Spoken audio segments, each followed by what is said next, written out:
एक दिन बादशाह अकबर अपने राजमहल में विराजमान थे। उसी दिन एक भटकता फकीर महल में आया। उसकी आंखों में अजीब सी चमक थी और वह बड़े धूमधाम से बोलता हुआ प्रवेश किया। उसने कहा, महाराज, मेरे पास ऐसी विद्या है कि मैं पानी को रस में परिवर्तित कर सकता हूँ, जिससे मन के सभी दुख दूर हो जाते हैं। यह सुनकर दरबार में हलचल मच गई। कुछ ने फकीर की प्रशंसा की तो कुछ ने उसकी बातों पर संदेह जताया। अकबर ने उत्सुकता से फकीर से पूछा, बताओ, यह विद्या कैसी है? इसका प्रमाण दिखाओ। फकीर ने विनम्रता से उत्तर दिया, महाराज, यदि मैं अपने वचन का पालन करूं तो एक दिन में ही यह चमत्कार सिद्ध हो जाएगा। कृपया मुझे कुछ समय दीजिए। अकबर ने आदेश दिया कि फकीर को महल में एक दिन का अवसर दिया जाए। बीरबल, जो सदैव सूझबूझ और विवेक से परिपूर्ण रहते थे, ने फकीर की बातों में संशय किया, परंतु उन्होंने उसे आजमाने का निर्णय लिया। अगले दिन सुबह महल के बाहर एक विशाल तालाब था, जहां ताजगी से भरपूर जल बह रहा था। बीरबल ने फकीर से कहा, फकीर, तुम तालाब से जल लेकर आओ और उसे पियो। यदि तुम सच में उस विद्या के दावेदार हो तो तुम्हारे मन में हर्ष और उल्लास भर जाना चाहिए। फकीर ने आदेश मानकर तालाब से जल भरा और महल में प्रवेश कर गया। जब फकीर ने जल पीना आरंभ किया तो कुछ देर बाद उसके चेहरे पर हल्की सी मुस्कान उभरने लगी, परंतु अचानक ही वह आंसू बहाने लगा। दरबार में उपस्थित सभी मंत्रियों और सेवकों के चेहरे पर हैरानी छा गई। अकबर ने पूछा, फकीर, तुमने जल पीकर ऐसा क्यों किया? फकीर ने धीमे स्वर में कबूल किया, महाराज, मैंने जल पिया, पर मेरे मन में अतीत के दुख और पीड़ा की छाया पहले से ही थी। वह विद्या जो मैं बताता हूँ केवल उस अवस्था में सिद्ध होती है जब मन पूर्णतया निर्मल हो। मैं स्वयं अपने भीतर की अशुद्धता से जूझ रहा हूँ, इस कारण मेरा मन उस चमत्कार का अनुभव नहीं कर पाया। तब बीरबल मुस्कुराते हुए बोले, जहां पनाह, असली चमत्कार वह है जो बाहरी चमकदमक से नहीं बल्कि मन की शुद्धता और संतोष से प्राप्त होता है। यह फकीर अपने वचन का पालन करने का प्रयास तो करता है, परंतु उसके भीतर की असंतोष और दुख उसे उस अद्भुत परिवर्तन से वंचित रख देते हैं। अकबर ने गंभीर स्वर में कहा, फकीर, तुम्हारा उद्देश्य केवल अपनी बात सिद्ध करने का नहीं, बल्कि यह हमें यह संदेश देना था कि असली सुख बाहरी उपायों में नहीं बल्कि अपने भीतर के शांति और संतोष में निहित है। फकीर ने आंसू पोंछते हुए कहा, महाराज, मैंने तो केवल यह समझा कि यदि मैं स्वयं अपने मन को शुद्ध कर लूं, तभी जल में विद्यमान रस मेरे भीतर भर जाएगा। बीरबल ने आगे कहा, देखो जहांपनाह, यदि मन निर्मल न हो तो कोई भी बाहरी औषधि का चमत्कार हमें प्रसन्नता नहीं दे सकता। अकबर ने गहरी सोच में पड़कर कहा, बीरबल, तुम्हारी बातों में अद्भुत ज्ञान है। हमें स्वयं अपने मन की शुद्धता और संतोष पर ध्यान देना चाहिए, क्योंकि यही असली सुख का आधार है। उन्होंने फकीर को भी हिदायत दी, अब से तुम अपने मन की सफाई कर अपने दुखों को त्याग दो, तभी तुम सच में उस चमत्कार का अनुभव करोगे। दरबार में सभी ने बीरबल की बुद्धिमत्ता की प्रशंसा की और फकीर ने भी अपनी भूल स्वीकार कर ली। एक दिन बादशाह अकबर महल के आंगन में विराजमान थे। दिन भर के कार्यों के बाद उन्हें आराम की आवश्यकता महसूस हुई। तभी उनके मन में एक विचार आया, यदि मुझे ऐसी सवारी मिल जाए जो तेज और विश्वसनीय हो, तो मैं दूर दराज के इलाकों में बिना थके यात्रा कर सकता हूँ। उन्होंने दरबार में घोषणा की, जो भी मुझे ऐसी सवारी दिखाएगा जो तेज, सुचारू और विश्वसनीय हो, उसे मैं बहुत बड़ा पुरस्कार दूंगा। दरबार में सभी मंत्रियों और कर्मचारियों ने उत्सुकता से अपनी अपनी राय दी। कुछ ने कहा, घोड़ा ही श्रेष्ठ सवारी है, क्योंकि उसकी चाल तेज होती है। कुछ ने कहा, बैल और खच्चर भी अपनी अपनी जगह अच्छे हैं। अकबर ने बीरबल की ओर देखा और कहा, बीरबल, तुम ही मेरी आंखों का तारा हो। मुझे बताओ, असली सवारी क्या होनी चाहिए? बीरबल मुस्कुराए और बोले, जहांपनाह, मैं आपको एक प्रयोग दिखाता हूँ जिससे सच्ची सवारी का चुनाव हो सकेगा। अगले दिन बीरबल ने महल के मुख्य आंगन में 2 सवारी प्रस्तुत की। एक सुंदर घोड़ा था जिसकी चमकदमक देखते ही मन प्रसन्न हो जाता। दूसरी ओर एक साधारण खच्चर था जिसका व्यवहार शांतिपूर्ण था, पर उसकी चाल में एक खास ऊर्जा झलकती थी। बीरबल ने दोनों सवारियों के गुणों का तुलनात्मक विश्लेषण करने का आदेश दिया। उन्होंने कहा, अब मैं दोनों सवारी को कुछ विशेष परीक्षाओं में डालूंगा जिससे उनके असली गुण सामने आ सकें। सबसे पहले दोनों सवारी को एक लंबी दूरी तय करने के लिए भेजा गया। घोड़ा अपनी तेज चाल में तुरंत आगे निकल गया, परंतु बीच रास्ते में वह थक कर कुछ देर रुका और फिर धीमे कदमों से चलने लगा। वहीं खच्चर ने लगातार लेकिन स्थिर गति से चलना जारी रखा। बीरबल ने कहा, देखिए जहांपनाह, घोड़ा तेज जरूर है पर उसका उत्साह क्षणिक है। खच्चर की चाल में निरंतरता और संतुलन है। अगली परीक्षा में दोनों सवारी को भारी बोझ लेकर जाना था। घोड़ा बोझ उठाने में तो अच्छा था, पर जब बोझ बढ़ा तो उसकी चाल में गिरावट आ गई। खच्चर ने भी अपना भरपूर प्रयास किया, पर उसने बिना थके बोझ उठाया और अपनी गति में स्थिरता दिखाई। बीरबल ने घोषणा की, असली सवारी वही होती है जो भारी बोझ के बावजूद संतुलित रहती है। अब अकबर ने दोनों सवारी के बारे में निर्णय लेने का विचार किया। तभी बीरबल ने मुस्कुराते हुए कहा, जहांपनाह, अब आपको समझ में आ गया कि सच्ची सवारी किसमें निहित है। अकबर ने कहा, परंतु घोड़ा तो तेज है, उसकी सुंदरता भी लाजवाब है। बीरबल ने उत्तर दिया, महाराज, सुंदरता क्षणिक होती है, असली मूल्य वह है जो लगातार काम करता है, बिना थके, बिना विचलित हुए। देखिए, खच्चर ने निरंतरता, संयम और ईमानदारी से अपना कर्तव्य निभाया। अकबर ने गहरी सोच में पड़ते हुए कहा, बीरबल, तुमने मुझे सच्चाई का प्रकाश दिखा दिया। मैं घोषणा करता हूँ कि इस बार असली सवारी वही है जो निरंतरता और संतुलन से भरपूर हो। इस प्रकार अकबर ने खच्चर को अपना सवारी चुना और उसे राजमहल में विशेष सम्मान दिया। एक समय की बात है जब सूरज अपनी तेज किरणों से धरती को रोशन कर रहा था और दरबार में उत्सव का माहौल था। उस समय एक साधारण व्यक्ति जिसका नाम धनराज था, बार बार अपने खाली थैली के साथ दरबार में आता रहता था और कहता था, महाराज, मैं बहुत गरीब हूँ, मेरे पास कुछ भी नहीं है, केवल यह खाली थैली है। दरबार में लोगों में इस बात को लेकर अलग अलग मत थे। कुछ उसे सच मानते थे तो कुछ को लगता था कि वह केवल दिखावे के लिए ऐसा कहता है। बादशाह अकबर ने एक दिन सोचा, यदि कोई वास्तव में इतना गरीब है तो उसकी स्थिति समझने लायक होनी चाहिए।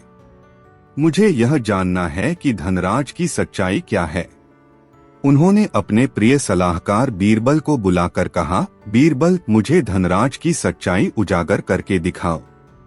यह खाली थैली का रहस्य खोलो। बीरबल ने मुस्कुराते हुए कहा, जहांपनाह, मैं इस रहस्य को सुलझाकर आपको सच्चाई का बोध कराऊंगा। मुझे कुछ दिन का समय दीजिए। बीरबल ने धनराज का गहन निरीक्षण करना प्रारंभ किया। उन्होंने देखा कि धनराज रोज दरबार में आता था, परंतु उसकी थैली हमेशा खाली रहती थी। दरबार के कुछ कर्मी बताते थे कि धनराज अक्सर अपने कपड़ों के बीच छुपाकर कुछ धन रखता था, परंतु वह कभी उसे बाहर नहीं लाता। बीरबल ने धीरे धीरे पता लगाया कि धनराज अपने आप को गरीब दिखाने के पीछे एक रहस्य छुपा रहा है। कुछ दिनों बाद बीरबल ने धनराज से निजी तौर पर बात की। उन्होंने विनम्रता से पूछा, धनराज, तुम हमेशा यह दावा करते हो कि तुम्हारी थैली खाली है, पर क्या तुम सच में इतना गरीब हो? धनराज ने कुछ देर सोचकर मुस्कुराते हुए कहा, जहां पनाह मेरी थैली बाहर से खाली ही क्यों दिखाई देती है, इसका एक कारण है। मैं अपने धन का उपयोग चुपके चुपके करता हूँ। मेरे पास छुपी हुई छोटी छोटी बचतें हैं जिन्हें मैं जरूरतमंदों में बांट देता हूँ, इसलिए मेरी थैली हमेशा खाली रहती है। बीरबल ने तुरंत समझ लिया कि धनराज वास्तव में गरीब नहीं है, बल्कि वह अपने धन का आदान प्रदान अपने ही तरीके से करता है। उसने बीरबल से कहा, जहां पनाह, धनराज ने अपने आप को गरीब दिखाकर दूसरों को यह संदेश दिया है कि असली समृद्धि केवल दिखावे में नहीं बल्कि बांटने में है। बाद में अकबर ने धनराज को बुलाया और उससे पूछा, क्या तुम सच में इतना अमीर हो कि अपनी संपत्ति छुपाकर दूसरों की सहायता करते हो? धनराज ने विनम्रता से उत्तर दिया, महाराज, मैं अपने धन का उपयोग केवल तभी करता हूँ जब मैं देखता हूँ कि किसी को सच्ची आवश्यकता है। मेरे पास भरपूर धन है, पर मैं उसे इसलिए छुपा कर रखता हूँ ताकि मैं जरूरतमंदों को अनायास सहायता कर सकूं और समाज में सौहार्द बढ़ा सकूं। अकबर ने मुस्कुराते हुए कहा, धनराज, तुमने अपने आप को गरीब दिखाकर समाज को सच्चाई का संदेश दिया है। असली धन वही है जो बांटने से बढ़ता है। बीरबल ने भी कहा, जहां पनाह, धनराज की थैली में सच्ची समृद्धि निहित है। उसका यह कर्म हमें यह सिखाता है कि दूसरों की सहायता करने से ही जीवन में असली खुशी मिलती है। एक समय की बात है जब राज्य में समृद्धि का मौसम चल रहा था। बादशाह अकबर ने सोचा, मेरे दरबार के मंत्री अपने अपने कार्य में कितने ईमानदार और सच्चे हैं, इसका ज्ञान होना अत्यंत आवश्यक है। इसी हेतु उन्होंने एक अनोखी चुनौती का आयोजन करने का निर्णय किया। उन्होंने दरबार में घोषणा की, जो भी अपने हृदय की सच्चाई को चित्रित करेगा वही मेरे दरबार का असली मंत्री है। इस आदेश से सभी मंत्रियों में उत्साह की लहर दौड़ गई। अगले दिन महल के विशाल हॉल में रंग बिरंगे कैनवास और रंगों का प्रबंध किया गया। प्रत्येक मंत्री को एक एक कैनवास दिया गया जिस पर उन्हें अपने मन की गहराई और आत्मा की सच्चाई को उकेरना था। दरबार में मंत्रियों ने अपने अपने चित्र बनाना आरंभ किया। कुछ ने धनी और भव्य रंगों का प्रयोग किया तो कुछ ने सरलता में भी सच्चाई की झलक दिखाई। बाद में सभी चित्र एक प्रदर्शनी में सजाए गए, जिससे सभी को उनकी कलात्मक प्रतिभा का आकलन करने का अवसर मिला। जब चित्र प्रदर्शनी की शुरुआत हुई तो सभी मंत्रियों और दरबारियों ने चित्रों की प्रशंसा की। एक बड़े मंत्री का चित्र अत्यंत शानदार था। बाहरी रूप से वह आकर्षक प्रतीत हो रहा था, परंतु बीरबल ने ध्यानपूर्वक निरीक्षण किया। उन्होंने देखा कि उस चित्र में रंगों का संयोजन केवल बाहरी दिखावे के लिए किया गया था। अंदर की गहराई, भावनाओं की स्पष्टता निहित नहीं थी। दूसरी ओर एक मध्यम दर्जे के मंत्री का चित्र सरल था, पर उसमें अद्भुत आत्मीयता और ईमानदारी झलक रही थी। उस चित्र में रंगों की मधुरता, रेखाओं की सहजता और भावनाओं की स्पष्टता थी, जिसने सभी का मन मोह लिया। बीरबल ने सभा में घोषणा की, सत्य का मोल केवल बाहरी चमकदमक में नहीं, बल्कि अंदर की सच्चाई में निहित होता है। तभी एक चतुर अधिकारी ने कबूल किया कि वह उसी मंत्री की मदद में था जिसने धूर्तता से रंगों के कुछ मूल्यवान मिश्रण चुराए थे, ताकि वह अपने चित्र को और भव्य दिखा सके। उस मंत्री ने झिझकते हुए स्वीकार किया, मैंने अपने स्वार्थ में आकर महल के रंग भंडार से कुछ रंग उधार लिए थे ताकि मेरा चित्र शानदार लगे, परंतु अब यह साफ हो गया कि असली सुंदरता ईमानदारी और आत्मविश्वास से आती है। अकबर ने गंभीरता से कहा, मेरे दरबार में असली मूल्य वही है जो अपने कर्मों में सत्यता और नैतिकता को अपनाता है। केवल बाहरी दिखावे से कोई प्रतिष्ठा नहीं बढ़ती, बल्कि सच्ची मेहनत और ईमानदारी से ही हमारा राज्य समृद्ध होता है। उन्होंने उस मंत्री को चेतावनी दी कि भविष्य में अपने स्वार्थ में आकर धोखा न दिया जाए, और सभी मंत्रियों से आदेश दिया कि वे अपने कार्यों में सदैव सत्यता का पालन करें। एक समय की बात है, राज्य में उत्सव का माहौल था। महल में रंग बिरंगे गुब्बारों की सजावट हो रही थी और बालक बालक आनंदित हो रहे थे। इसी अवसर पर बादशाह अकबर ने एक विशेष आयोजन का आदेश दिया ताकि बच्चों में उत्साह बढ़े और वे खुशी खुशी खेलें। उसी दिन एक अद्भुत गुब्बारा महल में आया जिसे देखकर सभी का मन प्रसन्न हो उठा। उस गुब्बारे का रंग सुनहरा था और उसमें ऐसा लगता था मानो सूरज की किरणें समाहित हों। उत्सव के दौरान सभी बच्चे उस गुब्बारे के साथ खेलते हुए दिखाई दिए। गुब्बारा ऊंचा उड़ता, बच्चों के बीच मुस्कान बांटता और माहौल को और रंगीन बना देता था। लेकिन अचानक जैसे ही उत्सव अपने चरम पर पहुंचा, वह सुनहरा गुब्बारा हवा के साथ महल के ऊपर से गायब हो गया। बच्चे उदास हो गए और दरबार में भी चिंता की लहर दौड़ गई। बादशाह अकबर ने बीरबल को बुलाया और कहा, बीरबल, वह अनमोल गुब्बारा आज गायब हो गया है। मुझे बताओ ऐसा कैसे हो सकता है। बीरबल ने तुरंत उत्सव के मैदान का निरीक्षण करना शुरू किया। उन्होंने देखा कि गुब्बारे के गायब होने से पहले हवा में हल्की सी अनियमितता हुई थी। उन्होंने पता लगाया कि उत्सव के दौरान कुछ बच्चे गुब्बारे को पकड़कर दूर दूर तक ले गए थे, परंतु अचानक हवा तेज हो गई और बच्चे उसे नहीं पकड़ सके। फिर बीरबल ने महल के सभी कर्मचारियों से पूछताछ की। कई लोगों ने बताया कि उत्सव के दौरान एक बालक जिसका नाम छोटू था, गुब्बारे के पास से गुजरता दिखा। परंतु सबसे आश्चर्य की बात तब हुई जब बीरबल ने खुद गुब्बारे के उड़ने की दिशा का अध्ययन किया। उन्होंने देखा कि गुब्बारा सटीक रूप से उस दिशा में उड़ रहा था जहां से महल के पीछे एक सुनसान रास्ता निकलता था। अगले दिन बीरबल ने छोटे छोटे बच्चों से बात की और पाया कि कुछ बच्चों ने बताया, मुझे याद है कि मैंने गुब्बारे को पकड़ने की कोशिश की, पर अचानक एक अद्भुत चमत्कार हुआ। बीरबल ने फिर गांव के कुछ लोगों से भी पूछताछ की। एक बूढ़े किसान ने कहा, मैंने देखा कि उत्सव के दौरान एक बालक ने गुब्बारे को पकड़ने का प्रयास किया, परंतु हवा ने उसे दूर ले जाया। बीरबल ने गहन विचार किया और निष्कर्ष निकाला, यह गुब्बारा तो असल में किसी का संयोग नहीं बल्कि जानबूझकर उड़ाया गया है। तभी एक बालक छोटू आगे आया और मासूमियत से बोला, मैंने गुब्बारे को पकड़ने की कोशिश की थी, पर मैंने सोचा कि उसे उड़ते देखकर सभी खुश होंगे। मैंने उसे जानबूझकर छोड़ दिया ताकि वह बच्चों की खुशी बना रहे।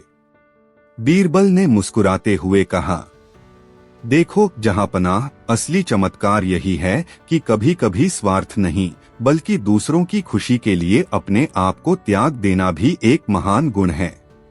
छोटू ने गुब्बारे को पकड़कर रखने की बजाय उसे उड़ने दिया, जिससे सारे बच्चों में उमंग भर गई। बादशाह अकबर ने खुशी खुशी कहा, बीरबल, तुमने फिर साबित कर दिया कि सच्चा महानता केवल अपनी सुख सुविधा के लिए नहीं बल्कि दूसरों की खुशी में अपनी भागीदारी से मापी जाती है। एक समय राज्य में एक नया मंत्री नियुक्त हुआ जिसका नाम सूरजपाल था। सूरजपाल अपने आगमन के साथ ही अपने आप को अत्यंत बुद्धिमान और अद्वितीय घोषित करने लगा। वह बार बार कहता था, मैं तो ऐसा मंत्र जानता हूँ जिससे हर व्यक्ति के मन में सत्य की ज्योति जग जाती है। सूरजपाल का यह दावा दरबार में खूब चर्चा में आया। कुछ लोगों ने उसकी बातों को सराहा, परंतु बीरबल की आंखों में संशय झलकने लगा। अकबर ने बीरबल से पूछा, बीरबल, क्या तुम यह बता सकते हो कि सूरजपाल का यह दावा कितना सच्चा है? बीरबल मुस्कुराए और बोले, जहांपनाह, सत्य का पर्दाफाश करने के लिए मुझे कुछ समय दीजिए, मैं आपको इसकी गहराई तक ले जाऊंगा। अगले दिन बीरबल ने सूरजपाल से कहा, आज मैं तुम्हें एक ऐसी परीक्षा में उतारता हूँ जिससे तुम्हारी असली बुद्धिमत्ता और ईमानदारी का मापन होगा। उन्होंने आदेश दिया कि दरबार में एक सभा आयोजित की जाए जिसमें सभी आम जनता के सदस्य आमंत्रित हों। सूरजपाल को आदेश दिया गया कि वह उस सभा में अपना मंत्र प्रस्तुत करे जिससे उसकी दाई और बुद्धिमत्ता का प्रदर्शन हो। सभा के दिन महल के प्रांगण को सजाया गया। आम जनता, व्यापारी, किसान और अन्य सभी लोग उत्सुकता से इकट्ठे हुए। सूरजपाल ने आत्मविश्वास से मंच पर कदम रखा और कहा, महाराज के आदेशानुसार मैं आपको एक अद्भुत मंत्र सुनाऊंगा, जिसे सुनते ही आप सबके मन में सत्य की ज्योति प्रज्वलित हो जाएगी। उसने अपनी बातों में बड़ी सजावट और झूठी चमक डाली। वह जोर जोर से बोलता रहा, यह मंत्र सुनते ही आपकी चिंताएं दूर हो जाएंगी और आप सत्य की ओर प्रवृत्त हो जाएंगे। परंतु जैसे ही सूरजपाल ने मंत्र का उच्चारण करना आरंभ किया, उसकी आवाज में अजीब सी खामियां प्रकट होने लगी। उसकी आवाज में वो मिठास और प्रभाव नहीं था जैसा उसने दावा किया था। दरबार में उपस्थित लोगों ने आपस में फुसफुसाहट शुरू कर दी। कुछ ने तो मुस्कुराते हुए कहा, लगता है मंत्री जी को अपने वचनों में सच्चाई नहीं मिली। बीरबल ने मंच पर कदम रखा और बोले, जहांपनाह, असली मंत्र वही होता है जो मन को झंकृत कर दे। पर सूरजपाल ने अपने वचनों में केवल सजावट भरी बातों का प्रयोग किया है। उन्होंने आगे कहा, मैं आप सभी को दिखाना चाहता हूँ कि यदि कोई व्यक्ति सच में ज्ञान का मालिक है तो वह अपने मन की स्पष्टता से ही बोलता है। बीरबल ने मंच पर एक सरल प्रयोग करवाया। उन्होंने दरबार के आम लोगों में से एक व्यक्ति से कहा, अब तुम अपने मन की सच्चाई बताओ। उस व्यक्ति ने विनम्रता से उत्तर दिया, महाराज, मैं तो बस इतना कह सकता हूँ कि हर व्यक्ति के अंदर सच्चाई का प्रकाश होना चाहिए और उसे अपने कार्यों में प्रकट करना चाहिए। बीरबल ने मुस्कुराते हुए सूरजपाल की ओर देखा और कहा, देखिए मंत्री जी, असली मंत्र वही होता है जो अपने आप में सच्चाई और सरलता रखता है, न कि केवल दिखावे में। आपने तो ऐसा दिखावा किया कि आपका मन इतना विशाल है कि वह सभी को मंत्रित कर दे, परंतु आपकी आवाज में वह मिठास नहीं है जो सच्चे ज्ञान का परिचायक हो। सूरजपाल को शर्मिंदगी हुई। उसने कबूल किया, महाराज, मैंने अपने स्वार्थ और अहंकार में आकर यह दावा कर दिया था। मैं असल में उस मंत्र को नहीं जानता जो मैं कह रहा हूँ। अकबर ने कठोर स्वर में कहा, मंत्री, मेरे दरबार में केवल सच्चाई और ईमानदारी का स्थान है। झूठे दावे से मेरा विश्वास डगमगाता है। बीरबल ने फिर कहा, यह घटना हमें यह सिखाती है कि सच्चे ज्ञान और बुद्धिमत्ता का मापन केवल शब्दों से नहीं, बल्कि कर्मों और व्यवहार से किया जाता है। एक समय की बात है जब राज्य में सूखे की मार चल रही थी। लोग जल के लिए तरस रहे थे। इसी बीच एक व्यापारी जिसका नाम मधुरलाल था, दरबार में आया और उसने दावा किया, महाराज, मेरे पास एक ऐसा ऊंट है जो पानी की भविष्यवाणी कर सकता है। यह ऊंट हमेशा सही समय पर पानी के स्रोत की ओर बढ़ता है और हमें बचपन की याद दिलाता है। इस दावे से दरबार में हड़कंप मच गया। कुछ मंत्रियों ने उसकी तारीफ की तो कुछ ने संशय जताया।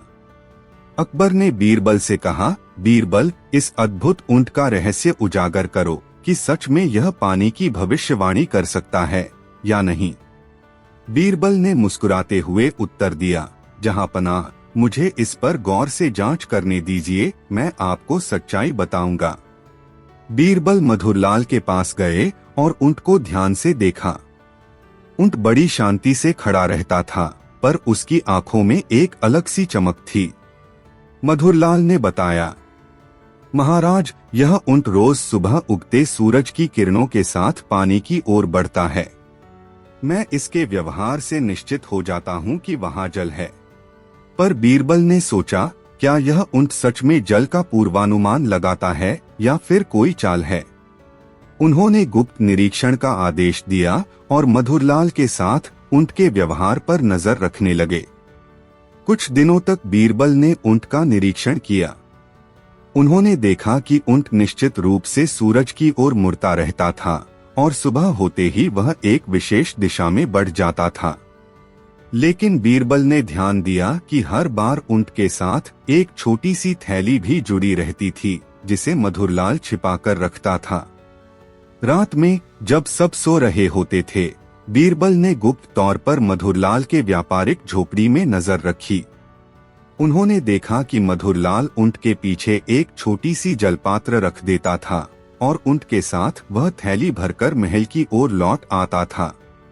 बीरबल ने तुरंत समझ लिया, यह ऊंट पानी की भविष्यवाणी नहीं करता, बल्कि मधुरलाल अपनी चालबाजी से ऊंट के साथ एक जाल बुनता है। मधुरलाल ऊंट की सहायता से अपने द्वारा रात में जल भरकर उसे दिन में दिखाता है, ताकि वह यह दावा कर सके कि ऊंट जल का पूर्वानुमान करता है। अगले दिन दरबार में बीरबल ने मधुरलाल को बुलाया और कहा, महाराज, मैंने इस ऊंट के रहस्य को समझ लिया है। यह ऊंट स्वभाव से सूरज की ओर मुड़ता है, जो प्राकृतिक नियम है। परंतु मधुरलाल ने अपनी लालच में आकर ऊंट के साथ छिपा हुआ जलपात्र लेकर आना शुरू कर दिया है, ताकि वह दिखावा कर सके कि उसका ऊंट पानी की भविष्यवाणी करता है। मधुरलाल को अपनी चाल पकड़ी गई। अकबर ने कठोर स्वर में आदेश दिया, मधुरलाल, तुमने अपने स्वार्थ में आकर धोखाधड़ी की है। मेरे राज्य में केवल सच्चाई और ईमानदारी का स्थान है। मधुरलाल ने शर्मिंदगी से अपना दोष कबूल कर लिया और उसे उपयुक्त सजा दी गई। बीरबल ने दरबार में घोषणा की, सच्चा ज्ञान और असली बुद्धिमत्ता प्रकृति के नियमों में निहित होती है। जो अपने स्वार्थ के लिए छलकपट करता है, उसकी चाल अंततः पकड़ी जाती है। असली महत्ता वही है जो बिना किसी दिखावे के अपने कर्मों में सत्यता और ईमानदारी बरतता है। अकबर ने बीरबल की बातों से गहरी सीख ली और आदेश दिया कि भविष्य में किसी भी धोखाधड़ी को कठोरता से रोका जाएगा।